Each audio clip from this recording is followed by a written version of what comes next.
Sally, you had the pleasure of seeing Taylor Swift, and I asked if you were a Swiftie, and you said no. Why not? Well, I just think that when I guess that like term is used, I feel like it's used for people who are like very obsessed with her and also like kind of idealize her and paint the picture that like she's an amazing. Okay, and I would like to point out that Sally has seen Taylor Swift twice now. Oh, okay, Yeah. so In concert. does that categorize? I don't think Sally's as obsessive as a lot of these Swifties get categorized as, like she was saying, but she has seen it twice, and I am jealous. Why? Because that's awesome. She's the biggest artist in the world. So, I mean, seeing the artist in real life, but you know, a lot of people are miles away. So is it that, or is it just the atmosphere?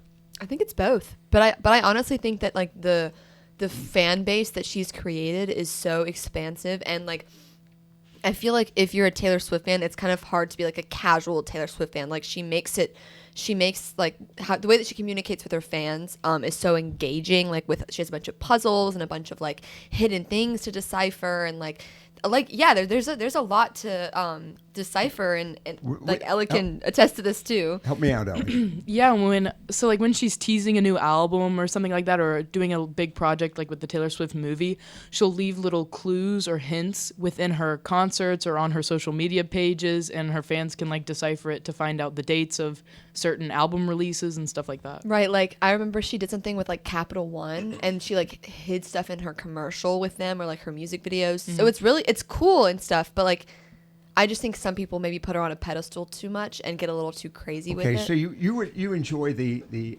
imagination here, yes, if you will. All yeah. right. Francis, what about you? And here's the other question: are most Swifties female, or are there male Swifties? Okay, I'm going to start with you, Francis. Go ahead.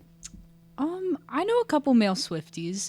They're definitely not as populated as... Charlie's over there shaking his head. No? Okay, I didn't say Charlie was a Swiftie. I didn't say anything about that. Sally was looking at me and nodding. I'm like, no. But yeah, I think they're definitely very few and far between, at least around here. How come? I don't know. I think she advertises herself as like a girl's girl or whatever. Okay, go ahead, Ella. I was just gonna say it's not very macho to Right. listen to Taylor Swift. So if you want to be a manly man, Well, which you know what? of course Wait a dubious second. quotations. I will say this: folks have attempted to do the workout because she's dancing and singing throughout the concert, and she's actually changing her costumes apparently throughout. I mean, really, she's sweating it out, literally. And folks have said they could not do what she's doing, singing at the top of her voice and dancing and basically performing as she's performing. That it takes a lot of physical effort. So to her credit, we talked about that with Beyonce. Beyonce again is another individual who's extremely athletic. I'm looking at that and going, I don't know that I could do what she's doing, and that is impressive.